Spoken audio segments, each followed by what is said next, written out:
बहुत खूबसूरत तस्वीर है ये, सादी सी मसूर की दाल और गर्मा गर्म भात, बिल्कुल मेरा फेवरेट खाना है। और उसमें अगर थोड़ा सा घी मिला लिया जाए तो कहने ही क्या, मजा ही आ जाता है। लेकिन क्या आपको दाल खानी पसंद है?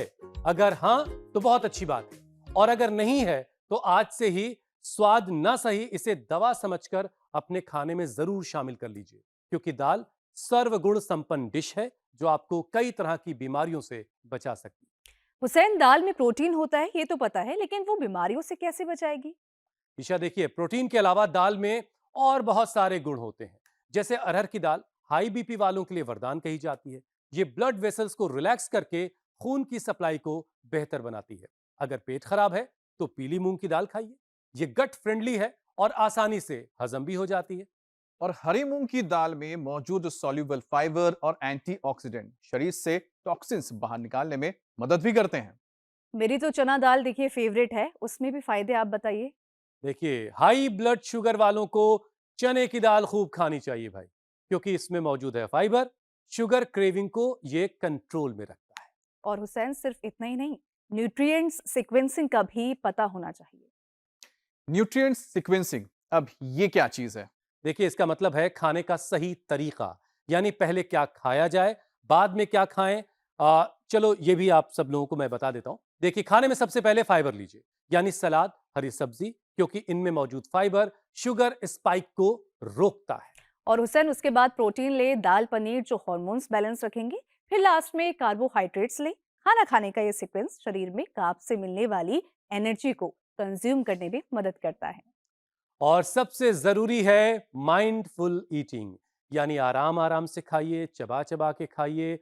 इस तरह से बिल्कुल नहीं खाइए कि शरीर को पूरा पोषण ही ना मिले, बल्कि आपका हाजमा बिगड़ने की नौबत आ जाए।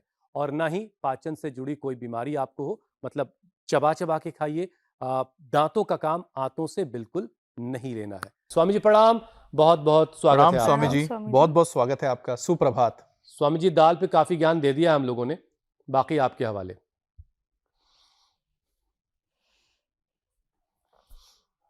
अकेले दाल खाने से दाल नहीं गलेगी। दाल को गलाने के लिए, दाल को पचाने के लिए थोड़ा सूर्य नमस्कार करना पड़ेगा। कहते ना, दाल नहीं गली भाई, इसकी दाल नहीं गलेगी।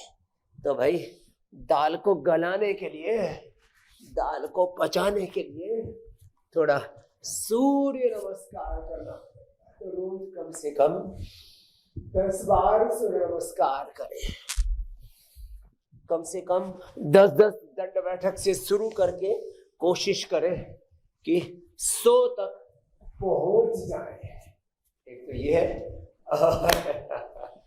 दूसरा, कम से कम ऐसे ये एक ऐसे ये, और फिर ऐसे ये लंबे लंबे श्वासों के साथ।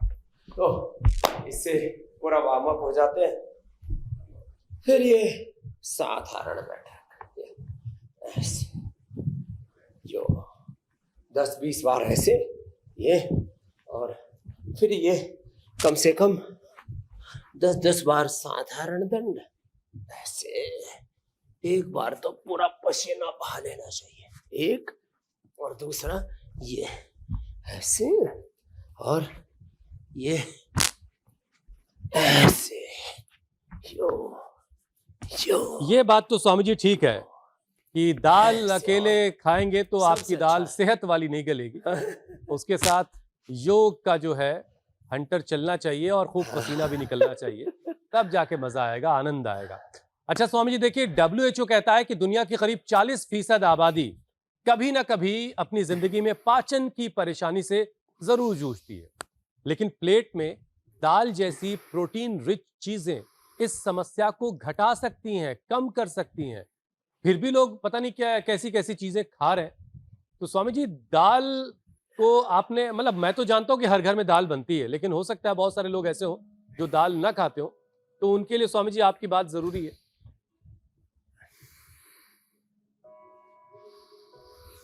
ये बहुत जरूरी है।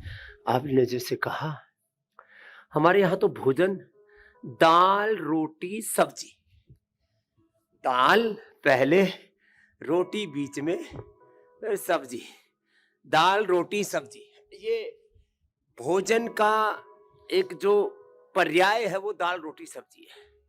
तो दाल, अब इसमें भी दाल में, अभी तो बोला हमने दाल नहीं गलेगी, दाल में भी कुछ काला है। तो इसका मतलब दाल में भी एक घोटाला है। दाल में काला ये है, देखो कंकड़ पत्थर अलग चीज है। तो दाल में काला ये है कि भाई अकेले मूंग की दाल नहीं, वैसे रोगियों के लिए और जिनका हजमा कमजोर है मूंग की दाल, और वो भी छिलके वाली। आयुर्वेद का एक सिद्धांत है, भुजंगासन 100 बार तक कराते, इससे इम्यूनिटी अच्छी रहती है। फिर डाइजेशन के लिए भी 10 अभ्यास बताएंगे, थक जाए तो बीच में थोड़ा मकरासन कर ले। देखो बहुत गहरी बात बता रहा हूं। त्वक व ऐसा औषधि नाम सारः, जो भी छिलका है, बक्कल है, वो औषधियों का सार होता है, जड़ी बूटियों का, वनस्पतियों का, दालों का, अनाजों का। अब देखो चना आप छिलके के साथ खाओ, ऐसे ही गेहूं ब्रान के साथ लो, राइस ब्रान के साथ लो। बिना ब्रान का ब्राउन राइस सबसे बेस्ट होता, पहले कूटते थे तो उसमें थोड़ा रह जाता था, और टेस्टी भी होता है, हेल्दी भी होता है। आजकल ये जो मशीन से सब ऊपर का जो छिलका उतारते हैं, उसका गर्दा उड़ाते हैं, उसमें उसका बारीक ब्रान भी उतार देते हैं, व्हाइट चमकाने के लिए, व्हाइट चमकाने के लिए। और उसमें ऑयल भी होता है, राइस ब्रान ऑयल, उसी से बनता है। खैर, दालें छिलके वाली खानी चाहिए, कभी कभार खाली धुली मूंग, ये पश्चिम उत्तर प्रदेश में तो धुली उड़द पूरी गौट कर फिर घी डाल करके रस के खाते हैं। स्वामी जी इधर तो अरहर की दाल के पीछे पड़े रहते हैं लोग। ठीक है, रोज की रोज वो कार्यक्रम ठीक नहीं है। देखो अरहर की दाल तो छिलके वाली मैंने नहीं देखी। हाँ, अब देखो इसी के ऊपर आ रहा हूं, मूंग की दाल तो वो तो बिना ही छिलके की बनाते हैं। तो सारी दालें छिलके वाली हो जाती हैं तैयार। अब इसमें मूंग की दाल, उड़द की दाल, अरहर की दाल, फिर राजमा भी कई तरह का होता है, फिर चोला, और फिर ये जो मलका है ना, ये बड़ी अच्छी है, तो बड़ी हल्की भी होती है।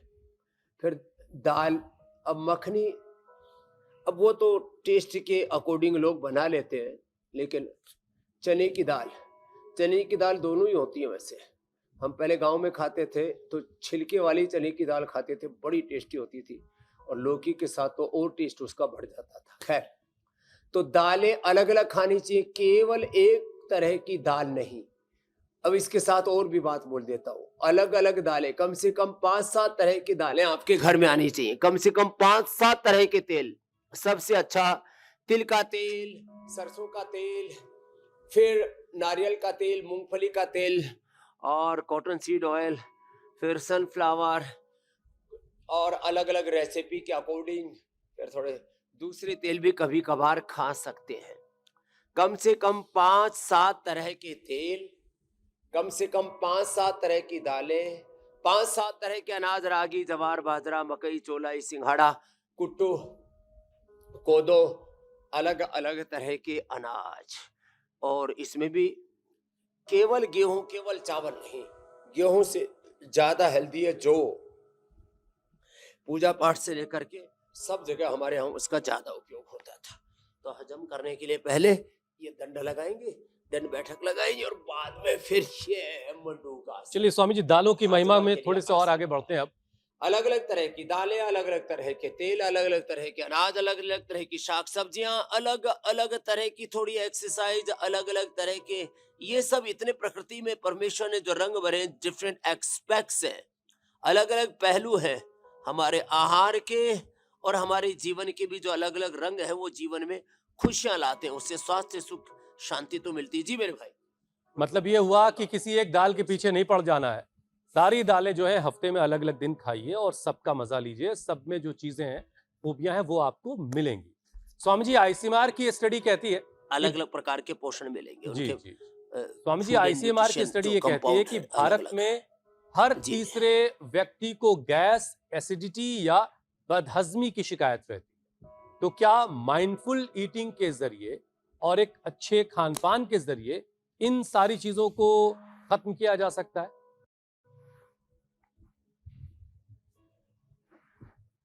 हाँ, हर हर काम को ना खुश होकर के करना चाहिए। Mindful eating, mindful working. आजकल ये 5-7 चीजें बोली जाती है, माइंडफुल ईटिंग, माइंडफुल वर्किंग, और थोड़ा इसको अध्यात्म की भाषा में बोले तो दिव्य आहार, दिव्य विचार, दिव्य संवेदना, दिव्य व्यवहार, दिव्य स्वभाव, दिव्य आचरण। थोड़ा इसको जो है स्मार्ट ईटिंग, थोड़ा आज की और साइंटिफिक लैंग्वेज में बोले तो smart eating, smart work, smart business, smart businessman. तो स्मार्ट होना है आपको, और खाली स्मार्ट बोर्ड से बात नहीं बनेगी। आपको इतना विवेकशील होना है, खाने पीने में, जीने में, वाणी में, व्यवहार में, स्वभाव में, आचरण में। ओहो, जब ऐसा होगा ना, तब देखो, इसके लिए आपको कोई बहुत ज्यादा पैसा खर्च नहीं करना है। थोड़ा विवेक चाहिए ना, आजकल लोगों का विवेक बढ़ रहा है। थोड़ा कठोर शब्द बोल रहा हूं, पढ़े लिखे मूर्ख, पढ़े लिखे नादान। जितने ज्यादा पढ़े लिखे उतने ही ज्यादा मूर्खताएं लोग करते हैं खाने पीने में, जीने में। जितनी ज्यादा दवाइयां करते उतने ज्यादा बीमार होते जाते। जितने ज्यादा धनाढ्य, जितने ज्यादा धनवान, उतने ही भीतर से गरीब। ज्ञान की दरिद्रता, भक्ति की दरिद्रता, कर्म की, पुरुषार्थ की, सद्गुणों की, सद्भावों की, पुण्यों की, आयुष्य की, आरोग्य की, यश कीर्ति की, जीवन में दरिद्रता। ये जो जीवन में विरोधाभास है ना, जितने पढ़े लिखे उतने अनपढ़, जितने दवा कर रहे उतने बीमार, जितने धनवान हो रहे उतने भीतर से निर्धन दरिद्र, जितने लोग हमको समझदार मानती है उतने ही ज्यादा हम अविवेक करते हैं, मूर्खताएं करते हैं, इग्नोरेंस करते हैं। इस सब से बचना होगा। तो ये मंदाग्नि के लिए सबसे अच्छा है मंडूकासन, योग मुद्रासन, फिर ये अर्धमत्स्येंद्रासन, वक्रासन, गोमुखासन। पूरा 10 अभ्यासों का पैकेज बता रहे हैं, इसको तो रोज कर लेना। फिर देखो, आपने हर तीसरे व्यक्ति को कहा कि कोई डाइजेशन की प्रॉब्लम। मैं तो कहता हूँ हर व्यक्ति को कुछ ना कुछ प्रॉब्लम है। या तो कॉन्स्टिपेशन है थोड़ा, या तो कोलाइटिस है, या तो गैस है, थोड़ी एसिडिटी है, थोड़ी सी बदहजमी है, और खाने के बाद शरीर में एक्सिस फैट नहीं जमा होना चाहिए, खाने के बाद बीपी शुगर नहीं बढ़ना चाहिए। मैं तो कहता हूँ 99% लोगों को तो खाने से रिलेटेड प्रॉब्लम्स है। खाने के बाद मोटापा क्यों बढ़े? खाने के बाद कोलेस्ट्रॉल नहीं बढ़ना चाहिए ना, खाने के बाद शुगर बीपी नहीं बढ़ना चाहिए ना, खाने के बाद किसी भी तरह का कोई इन्फ्लेमेशन शरीर में नहीं बढ़ना चाहिए ना। खाने की समस्या इतनी नहीं है कि खाने के बाद गैस, कब्ज, एसिडिटी बन रही है, पायस, फिसर, फिस्टुला की प्रॉब्लम हो रही है। खाने से वेट नहीं बढ़ना चाहिए, खाने से बीपी शुगर नहीं बढ़ना चाहिए, खाने से किसी भी तरह का शरीर में कोई भी रोग दोष संचित नहीं होना चाहिए। इसलिए अपनी वात, पित्त, कफ, प्रकृति को देख करके हित भुक, ऋत भुक, हित भुक, युक्ताहार विहार से युक्त, चेष्टा से कर्म से युक्त, स्वप्नावबोध से योग भवति दुखा। ये है गहरा विज्ञान। तो आप जो कह रहे थे कि हर तीसरे व्यक्ति को कोई ना कोई डाइजेशन की प्रॉब्लम है, तो मैं कहूंगा हर व्यक्ति को थोड़ा पाचन की समस्या है। यदि खाया पिया शरीर को लगे, शरीर की ऊर्जा के रूप में बदल जाए, यदि ऊर्जा के रूप में पूरा बदल जाएगा तो कहाँ कोलेस्ट्रॉल, बीपी, शुगर और इन्फ्लेमेशन और तमाम तरह के रोग बढ़ेंगे। बात है। कैसे फिर उसे गैस, कब्ज, एसिडिटी का तो प्रश्न ही नहीं। हाँ, इसलिए स्वामी जी, अक्सर हमने पहले बड़ों से सुना, और खाना समझदारी के साथ खाना, इंटरमीडिएट उपवास भी करना, चबा चबा करके खाना, खाना का सीक्वेंस भी ठीक करना। खाने में पहले अनार, सलाद आदि, और खाने के बाद फिर छाछ आदि या आसा वरिष्ठी या कोई विनेगर आदि लेना है, थोड़ा नींबू आदि लेना है। खाने के बाद cold drink, soft drink, energy drink और चाय, कॉफी आदि नहीं पीना। खाने के तुरंत बाद पानी भी नहीं पीना, और विरुद्ध आहार नहीं करना। तो बहुत बातों का ध्यान रखना पड़ेगा। बिल्कुल बिल्कुल, ये सारी बातें अगर आदतों में शामिल हो जाए तो फिर कहने ही क्या है। स्वामी जी, मैं कह रहा था कि हमने अपने बड़ों से सुना कि खाना जो है वो सिर्फ पेट भरने की चीज भर नहीं है, खाना अपने आप में शिफा है, दवा है। अब जैसे हरी मूंग की दाल, ये गट फ्रेंडली होती है, तो स्वामी जी क्या वाकई आईबीएस जो बीमारी है, इरिटेबल बाउल सिंड्रोम, और कब्ज जैसी दूसरी परेशानियों में ये मूंग की दाल हरी छिलके वाली ये फायदेमंद होती, दवा के तौर पर काम आती है। दवाई के तौर पर काम आती है। ये डाइजेशन को भी अच्छा करती है, शरीर को पोषण भी देती है और पचने में भारी नहीं होती बिल्कुल भी। और उसको दाल में जो तड़का लगाते हैं तो उसमें तिल का तेल या गाय का घी थोड़ा डालें, 1 चम्मच, बहुत ज्यादा ठोक करके नहीं। सब्जी में दाल में घी तेल तैरता नहीं रहना चाहिए, तो 1 चम्मच घी या तेल एक व्यक्ति के लिए, और फिर उसमें थोड़ी चुटकी भर हींग, चुटकी भर उसमें जीरा, चुटकी भर अजवाइन, ये सब चीजें जो लहसुन प्याज खाते हैं तो थोड़ी थोड़ी मात्रा में इनका सेवन, तो ये जो है फिर उस दाल को सच में औषधि बना देता है और स्वाद भी बहुत आता है। मैं देखता हूँ लोग दाल रोटी सब्जी तो बनाते हैं, लेकिन अधिकांश लोगों को दाल अच्छे से बनानी नहीं आती, सब्जी अच्छे से बनानी नहीं आती, रोटी भी अच्छे से नहीं बनानी आती। तो दाल में भी काला है और रोटी भी जली भी नहीं, रोटी में भी घोटाला है और सब्जी में भी जो है कुछ का कुछ बना देते हैं लोग। तो पवन मुक्तासन, उत्तान पादासन, नौकासन, पादांगुष्ठनासन, स्पर्शासन, सेतुबंध, सर्वांगनासन, ये पूरा डाइजेशन की बहुत जबरदस्त है। फिर उत्थित पद्मासन, मयूरासन, तुलासन तक आज डाइजेशन के लिए आसन बता रहे। एक आसन 1-2 मिनट से लेकर के 5 मिनट तक करना है। जिनको भूख कम लगे उनको सब पंचकोल का सेवन करना है, खाने के बाद द्राक्षासन का सेवन करना है।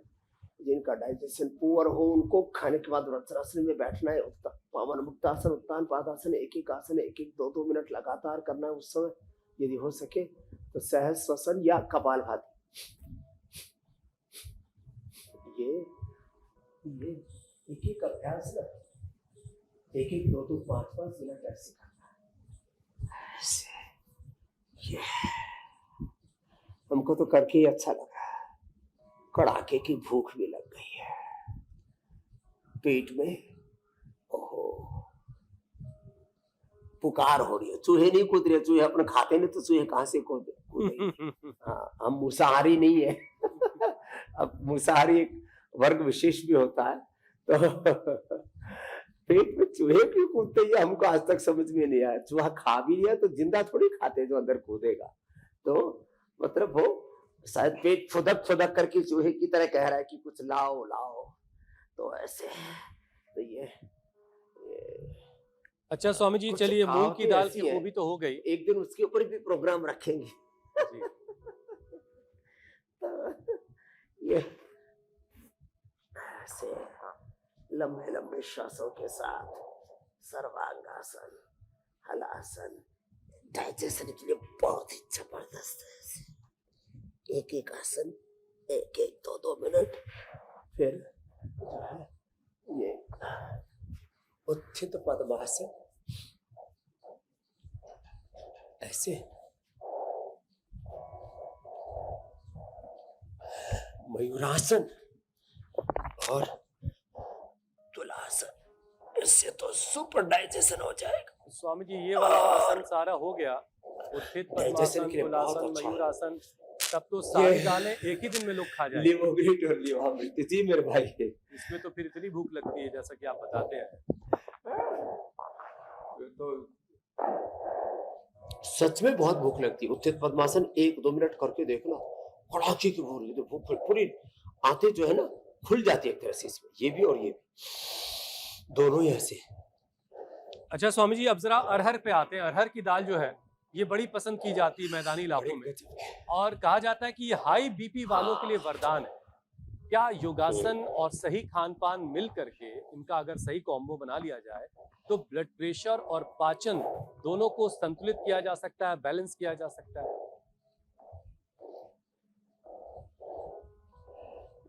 सारे रोगों से हम बच सकते हैं और सब रोग होने के बाद उन रोगों को वापस हटा सकते हैं।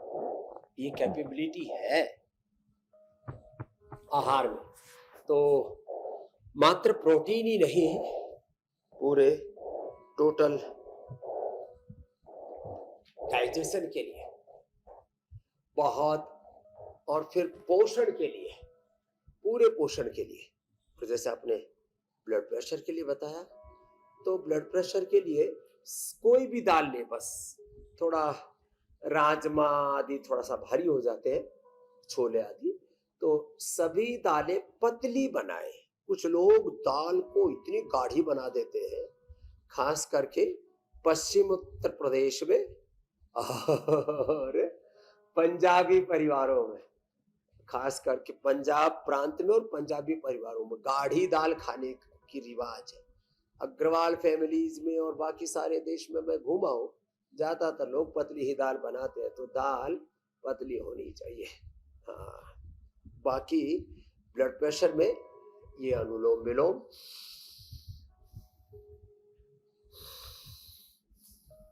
शीतली,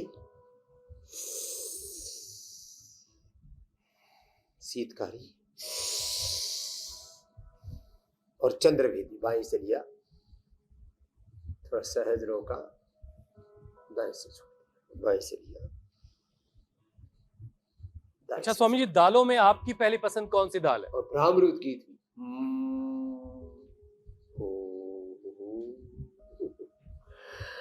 आपने ऐसा प्रश्न पूछ लिया, आज तक मैंने सोचा ही नहीं कि दाल कौन सी अच्छी होती है। तो आ गया, वही खा लिया। सच्ची बात है।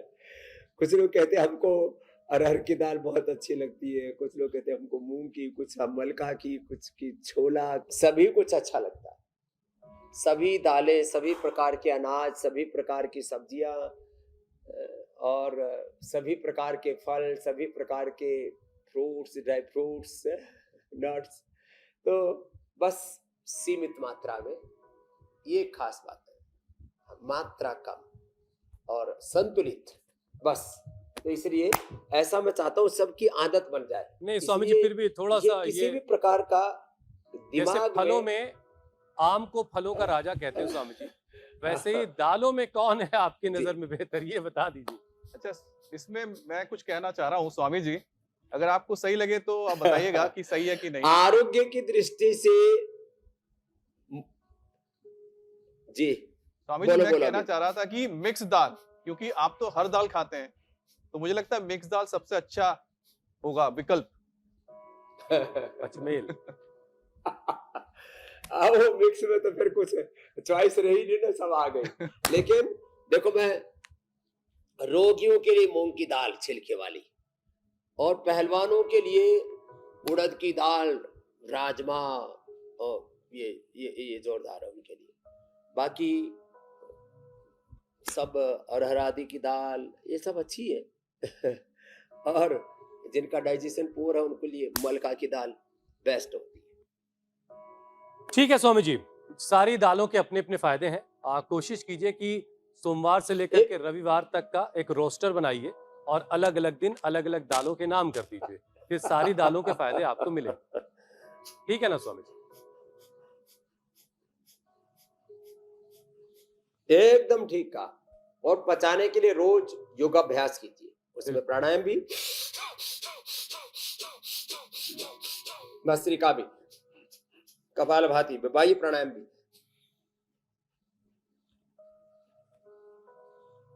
Swami ji, journal of clinical nutrition की एक रिपोर्ट आई, जर्नल जी मेरे भाई, एक रिपोर्ट आई है स्वामी जी, जो ये बताती है, जर्नल ऑफ क्लिनिकल न्यूट्रिशन की रिपोर्ट है ये बताती है कि प्रोटीन और फाइबर का सही बैलेंस शुगर स्पाइक और मोटापा दोनों को रोकता है। तो स्वामी जी, क्या आप बताएंगे कि भारतीय थाली में, जो हमारे यहाँ जो थाली चलती है, इस थाली में दाल कहां पर है, दाल की क्या इंपॉर्टेंस है? देखो, भारतीय थाली में सारे न्यूट्रिशंस, दरअसल ये समस्या पश्चिम के लोगों की अभी भी है।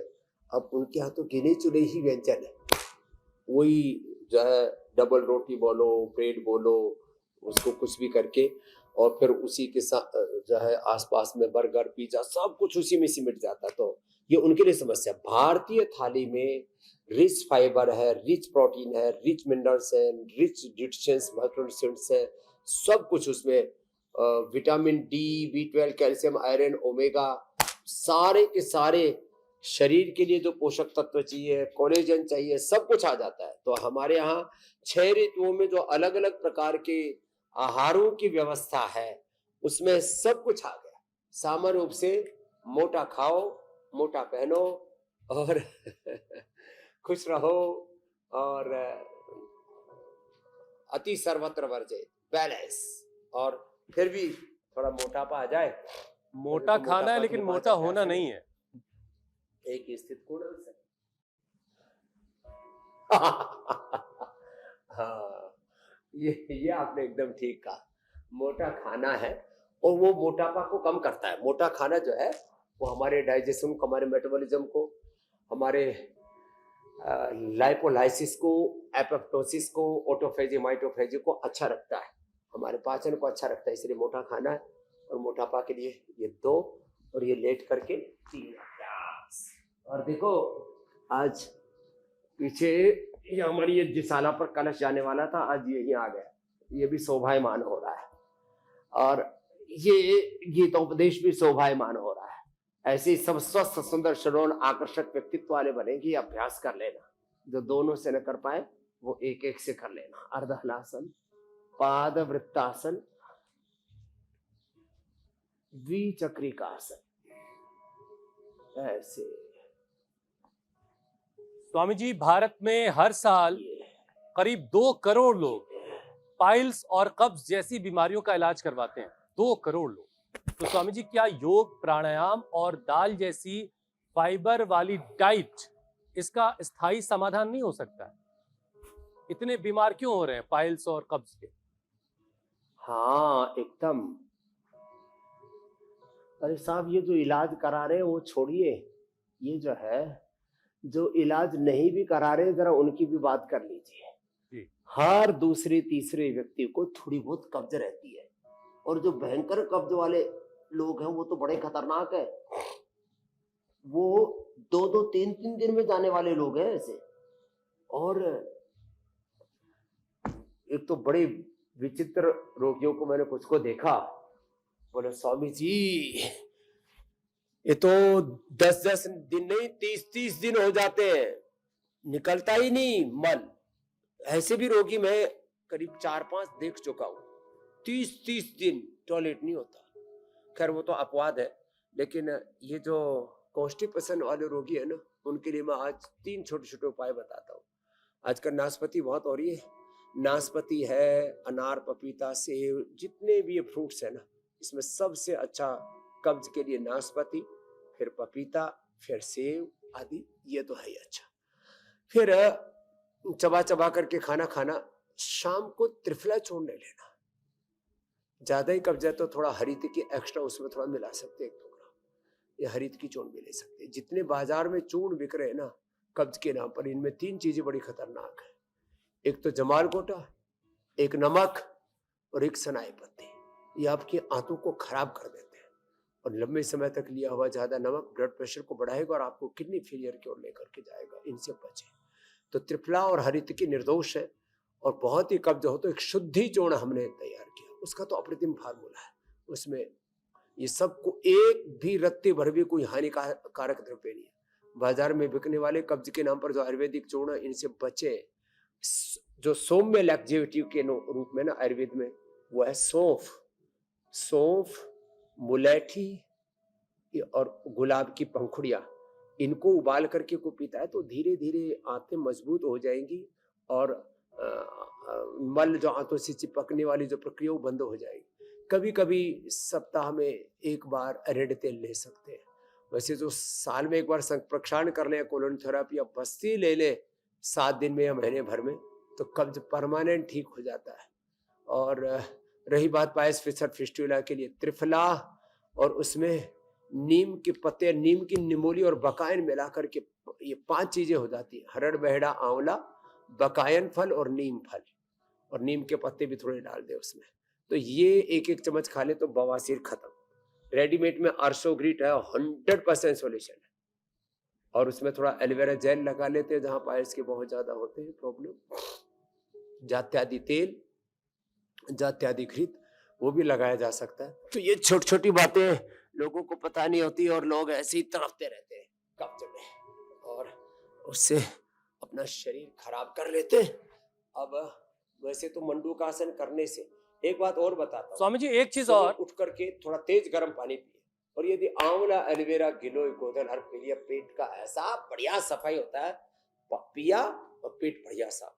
एक आजकल ड्रैगन फ्रूट बहुत आता है बाजार में, लोग पूछते इसके फायदे क्या है। इसका सबसे अच्छा फायदा यह है कि बहुत अच्छा लैक्जेविटी होता है और उसमें भी जितनी क्वालिटी अच्छी होगी उतना ज्यादा अच्छा है और ये किसानों की आमदनी भी उससे अच्छी हो जाती है। दूध भी जो है कब्ज को दूर करने का काम करता है। जिनको कोलाइटिस हो बस उसमें दूध के बजाय दही छाछ में इसबगोल लेना चाहिए और जिनको कब्ज हो तो दूध में इसबगोल भी रोज नहीं, आदत नहीं पड़नी चाहिए, कभी कभी ले सकते हैं। जी मेरे भाई। स्वामी जी इसमें एक चीज और जरा किरची बता बन दीजिए जाती है, कि उसको जिनको खाने से। कब्ज है या जिनको पाइल्स है, क्या कोई दाल ऐसी है जो उनको नुकसान करती है या नहीं खानी चाहिए, या सारी दाल उनके लिए ठीक है?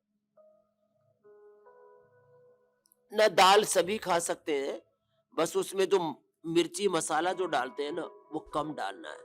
गरम ठीक। मसाला और अलग अलग प्रकार के पता नहीं क्या क्या मसाला डालते हैं, पर लाल मिर्ची बहुत ज्यादा डाल देते हैं। लाल मिर्ची तो जिनको पायल्स है उनके लिए जहर का काम करती है। लाल मिर्च का तड़का और ये अंग भी अंग एक फड़का। आजकल जहरीली खेती, जहर खाने में आ गया, विष, विषैली खेती शिक्षा में, चिकित्सा में, कृषि में, समाज में, सियासत में और अलग अलग मजहबों में सब जगह जो जहर आ गया ना, ये जो इसको तो निकालना पड़ेगा, ये बड़ा खतरनाक है।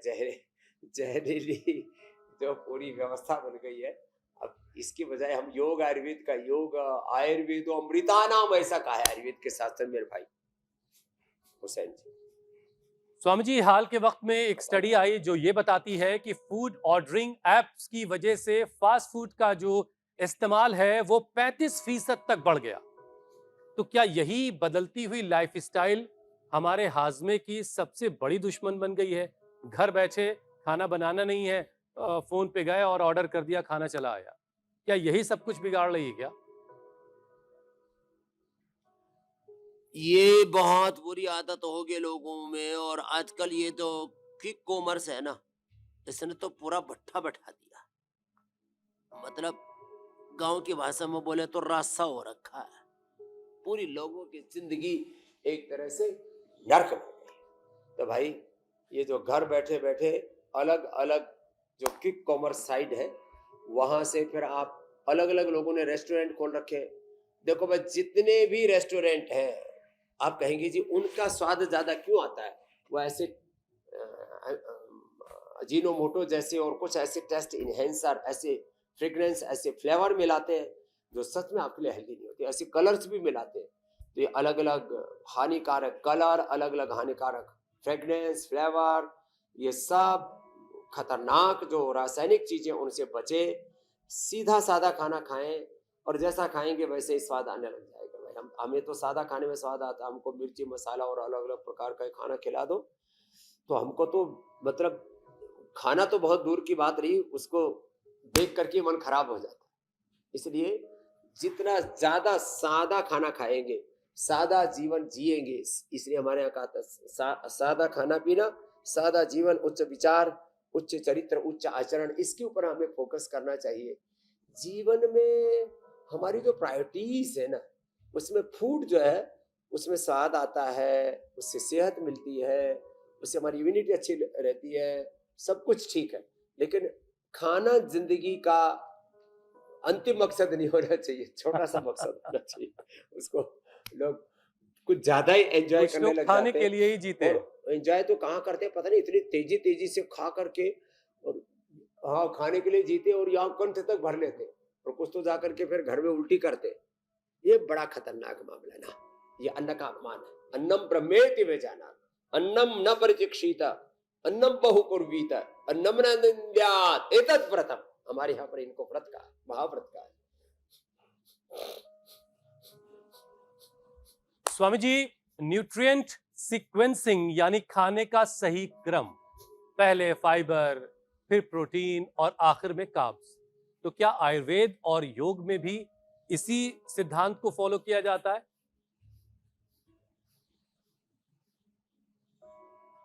आयुर्वेद का मूल सिद्धांत, उसके 3 श्लोक बोल देता हूँ। एक भुक्तम साधारोग्यम, द्विभुक्तम बलवर्धनम, त्रिभुक्तम सदारोगम, चतुर्भुक्तम तुमार्गम। आयुर्वेद में सुबह सुबह ब्रेकफास्ट, हैवी ब्रेकफास्ट का रिवाज नहीं है, जो कि पश्चिम से चला आ रहा है, ये गलत है। उन लोगों की पूरी जीवन शैली पता नहीं कैसी है, जो भी है। अब थोड़े दिनों के बाद कहेंगे ये गलत था, हम कह रहे हैं इसको सुन लीजिए। सुबह सुबह आंवला, एलोवेरा, गिलोय, गोधन, अर्क, जैसे मैंने कहा ना, काढ़े और ऐसी जड़ी बूटियां, थोड़ा अंकुरित, इस तरह की चीजें ठीक है। दही, छाछ, दूध आदि, या कोई एक फल विशेष ले लिया, बस ज्यादा भारी नहीं लेना चाहिए। तो जितना कम खाओगे और एक बार में एक ही फल खाओ तो अच्छा है। तो इस तरह से चीजें अच्छी रहेंगी। फिर क्योंकि एक एक आहार में 100 से लेकर के 500 1000 तक फूड एंड मेडिसिनल कंपाउंड होते हैं, तो उसको अच्छे से शरीर आत्मसात कर सके। कई चीजें एक साथ डालने से हजारों फूड कंपोनेंट अंदर चले जाते हैं, तो एक साथ शरीर के को बहुत ज्यादा उसमें ऊर्जा लगानी पड़ती है, इसलिए हमारी जीवनीय ऊर्जा अधिकांश खाने को पचाने में लग जाती है। विशेष कार्यों में हम अपनी ऊर्जा का सम्यक निवेश नहीं कर पाते।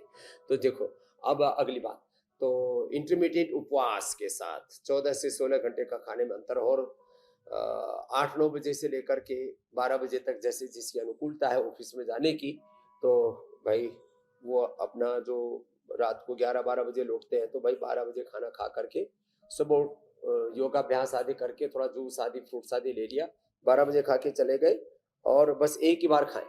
शाम को फ्रूट से ले लिया करें ऑफिस में, हो सके तो 7-8 बजे से पहले, जो 11-12 बजे घर लौट करके आते हैं उनके लिए बता रहा हूँ। खाने का सीक्वेंस ये है कि उसमें पहले अनार, थोड़ा पपीता, सेब, सलाद, ये सब खाना चाहिए, और उसके बाद सब्जियां खानी चाहिए ज्यादा मात्रा में, और फिर मिलेट्स आदि और जो भी खाना है वो खा लिया, और अंत में मिष्टान आदि या जैसे पापड़ आदि जो भी खा रहे हैं। तो ये जो भी सबसे भारी चीजें हैं, पापड़ तो भारी नहीं होता, डाइजेशन के लिए खाते हैं, लेकिन वो थोड़ा सा पापड़ खाते हैं। कुछ लोग पापड़ और खाखरा बहुत ज्यादा खा लेते हैं, वो ठीक नहीं है। अचार भी इसका नींबू का, आंवले का, टीट का, जो हेल्दी अचार है, हरी मिर्ची का, वो थोड़ी मात्रा में ले सकते हैं। वो अदरक का अचार बहुत लोग खाते हैं, अदरक हरी मिर्च का, उसमें थोड़ा नींबू के रस में डाल करके भिगो देते हैं, थोड़ा नमक डाल करके। गुजरात, महाराष्ट्र, दक्षिण भारत में तो बहुत प्रचलित होता है। तो खाने के बाद थोड़ा सा आसा वरिष्ठ, द्राक्षासव, कुमारी आसव आदि, और या एप्पल विनेगर, चुकंदर का विनेगर, या जामुन का विनेगर शुगर वालों के लिए। कुछ आजकल कुछ लोग नींबू पानी भी पीते हैं थोड़ा सा, वो भी सब अच्छा डाइजेशन के लिए। और उसमें खाने के बाद फिर जो है छाछ के अंदर थोड़ा सा लवण भास कर हिंग है, और 1 घंटे तक बहुत ज्यादा पानी नहीं पीना चाहिए। थोड़ा 1-2 घूंट पानी पीना हो तो कभी कोई बात नहीं है, और ऐसे एक क्रम बनाए। और रात को दही, रात को जितने भी भारी पदार्थ वो नहीं लेने चाहिए, रात को भोजन हल्का लेना चाहिए। इस तरह से विरुद्ध आहार से भी बचना चाहिए, दूध के साथ नमक आदि, और दूध के साथ खरबूजा, तरबूजा और ये सब खट्टे फल, वाटरमेलन आदि, ये नहीं लेना चाहिए। स्वामी जी, फल को लेके आपने एक बात कही, तो उसकी वजह से एक सवाल मेरे दिमाग में आ रहा है। चूंकि ये जो एक शब्द है चाट, मुझे लगता है शायद थोड़ा ये विस्तारवादी शब्द है। लोग आलू टिक्की वाली चाट खाते खाते फलों में भी चाट बनाने लगे हैं आजकल। तो ये जो तरह तरह के फल काट के एक साथ मिला लेना, फिर उस पर बहुत सारा चाट मसाला डाल के खाना, ये कैसा है? ये ठीक है, चलेगा, या ये आपके लिए, आपके हिसाब से प्रोहिबिटेड है? देखिए, अलग अलग प्रकार के फल एक साथ खाए जा सकते हैं, इसमें कोई दिक्कत नहीं है। फलों में आपस में कोई विरोधाभास नहीं है। यदि 1-2 ही फल खाएं तो और ज्यादा अच्छा है, लेकिन फलों में फ्रूट चाट में कोई दिक्कत नहीं। बहुत ज्यादा मसाले उसमें नहीं डालने से, बस इतना ध्यान रखें।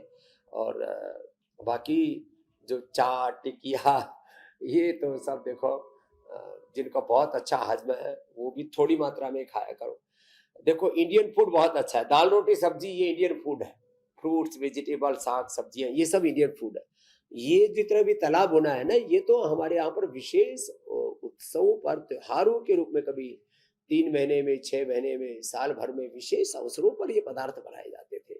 अब आजकल रोज हलवा बन रहा है, रोज जो है कढ़ाई चढ़ी हुई है, पूरी बन रही है, रोज जो है अलग अलग प्रकार के पकवान, व्यंजन चल रहा है, 56 भोग लग रहा है। ये रोज मर्रा की जिंदगी में बहुत ज्यादा दाल बाटी चूरमा और अलग अलग प्रकार के ये पकवान है ना, ये ठीक नहीं है। ये कभी कभार खाए जाते हैं तो ठीक है, उससे मनोरंजन भी हो जाता है, और उस दौरान थोड़ा एक्सरसाइज ज़्यादा करें और बाकी चीज़ें खाने की कम करते हैं। जब विशेष व्यंजन खा रहे हैं तो रोज़मर्रा की ज़िंदगी में बहुत ज़्यादा गरिष्ठ हैवी पदार्थ नहीं लेने चाहिए। स्वामी जी, हमने दाल और योग का जो कॉम्बो है उसके बहुत सारे फायदे आपसे जाने। अब जरा प्राणायाम की तरफ चलते हैं। स्वामी जी, कौन कौन से प्राणायाम हैं जो पाचन के लिए रामबाण कहे जाते हैं, जो पाचन में पर बेहतरीन असर रखते हैं? तो जैसे अभी थोड़ी देर पहले कह रहे थे माइंडफुल ईटिंग, तो अपने ब्रेन के 86 बिलियन न्यूरॉन्स, बॉडी के 37 बिलियन सेल्स, सबको ऐसे संकेत दे, उनको ऐसा कोऑर्डिनेशन, कम्युनिकेशन, सिग्नलिंग ऐसा संकेत दे सेल्फ इंस्पिरेशन के द्वारा, सेल्फ मोटिवेशन के द्वारा कि मैं प्रसन्न हूँ ऐसे। और जब ऐसी प्रसन्नता सहजता के साथ करते हैं तो सहजता प्रसन्नता में अपने आप ही डाइजेशन अच्छा रहता है। गैस, कब्ज, एसिडिटी, स्ट्रेस, एंजाइटी, डिप्रेशन सब दूर हो जाते हैं। तो भस्त्रिका के बाद ये कपालभाति सबसे अच्छा डाइजेशन, और ये पॉजिटिव प्राणायाम बहुत जबरदस्त है। तो मात्रा बढ़ानी पड़ेगी दोनों की।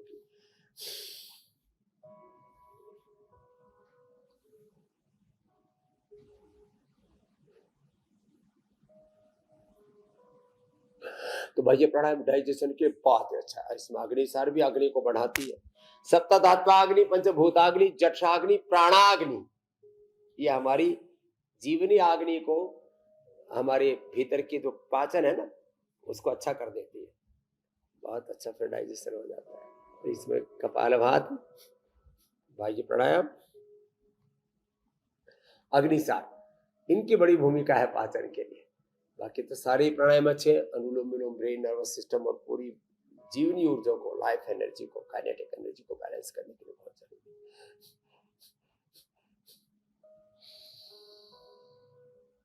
स्वामी जी, घड़ी की सुई कह रही कि आपसे इजाजत लेने का वक्त हो रहा है। मतलब ये अभी तक तो जो हमने जाना कि दाल अपने डाइट में शामिल कीजिए और योग प्राणायाम तो करते ही रहिए। धन्यवाद। फिर अरे बेड़ा मैं तो पार हो जाएगा। करता करता ही समाधि में पहुंच गया था, भूल ही गया था कि मैं इंडिया टीवी पर कार्यक्रम कर रहा हूँ। सच्ची बोल रहा हूँ। धन्यवाद। फिर मिलेंगे 7 बज करके 56 प्रणाम मिनट स्वामी पर। जी।